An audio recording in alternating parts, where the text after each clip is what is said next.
Hello, welcome back to the North. I've been doing a little studying on the old, or the young flower horn. Because I put him in my Oscar tank because I figured he looked bored. And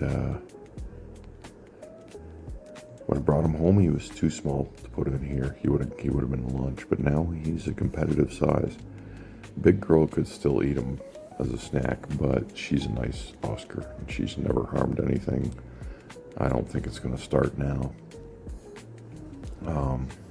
Unless the flower horn does something stupid and really pisses her off. But otherwise, I don't think it'll be a problem. He gets along with everyone. He respects the Oscars. You'll see if you watch the behavior in the video here that I'm showing you. He backs off. He bullies the blood parrots a little bit, but they've learned to just steer clear of him. So he knows he's over the blood parrots. He knows he's over the silver dollars, and they all know to steer clear of him. And then he's subordinate to the Oscars thus far. Now, I did put a short up that said, Texas cichlid or flower horn. There's more than one kind of Texas cichlid. There's red, there's blue, and so on. But there's also an electric blue Texas cichlid, which is actually a different fish from further south into Mexico, and different color variation, different temperament, and so on. So all of the fish we're talking about here are aggressive fish. Even the Oscars, flower horns in particular, are known for being really, really aggressive, and that's because they have that Trimax cichlid bred into them, and that's a gold-looking flower horny, fish. Like there are several South American cichlids called Amphilophos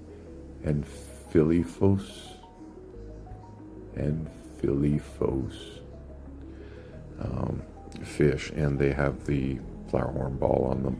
And what they've done is they've mixed various fish together, crossbred them to create various different kinds of flower horn, and the temperaments are different as well. Like if it's really close to being a true, F1 from the Trimac hybrid, it's going to be a crazy aggressive fish. But in this case, this one's looking very, very much like a electric blue Texas cichlid.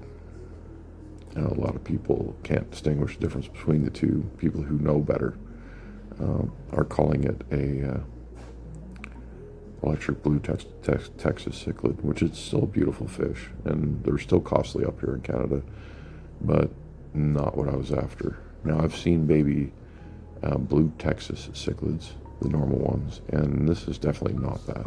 The shape is completely different.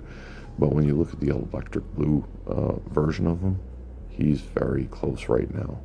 Mind you, he's young, and he's going to grow and start to look more like a flower horn. He's growing very fast, so this shouldn't take too long for us to see the difference. These things grow faster than the Oscars. From what I'm seeing, it's faster than Oscar speed. And yeah, but can flower horns operate in a community tank like this? Some people have pulled it off, others can't. Depends on the fish. What do I see so far? This fish seems to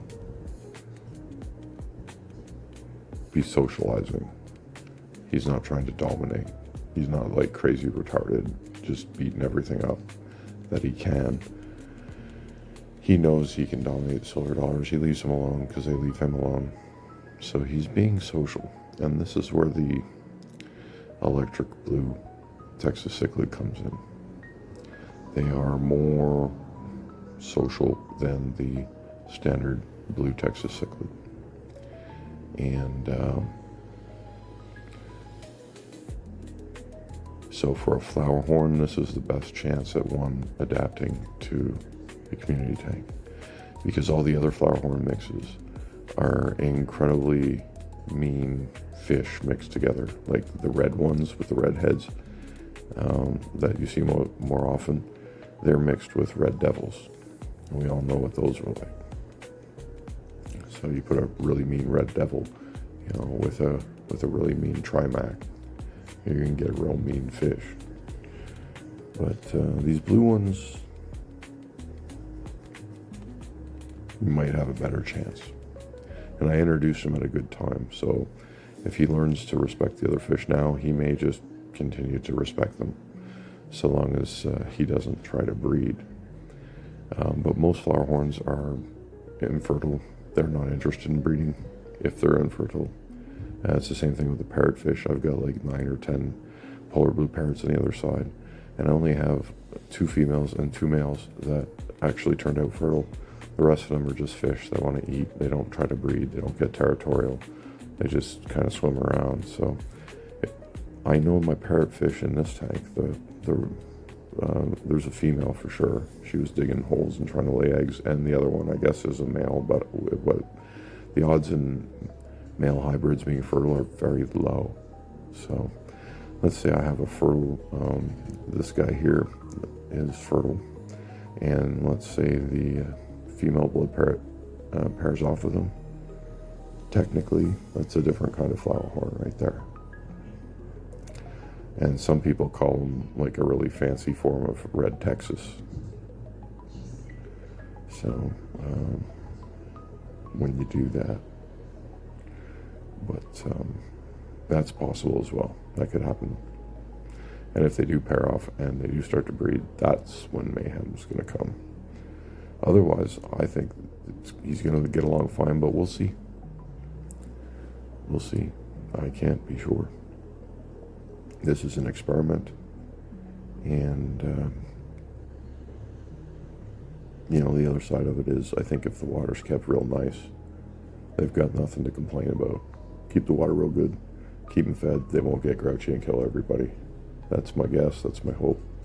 I've seen videos and read blogs where people have kept flower horns and Oscars together for over 3 years. So, and then, of course, there's those who just don't believe it's at all possible, but I think if you have a red flower horn, you're not going to be able to put it with anything. But if you got one like this, you might get away with teaching it to get along with other fish. So that's pretty much the gist of what I've learned thus far. And I'm not expecting it to work, but it's so far going very well. I've watched videos where people put smaller flower horns in this with Oscars as big as mine, some bigger. Well, not bigger than my big Oscar, but anyway. And the little flower horn had all the Oscars up in the corner, top of the tank, just beating the crap out of them constantly. So every fish is different. And this little guy seems to like his friends. I think having the silver dollars and stuff it offers deader fish.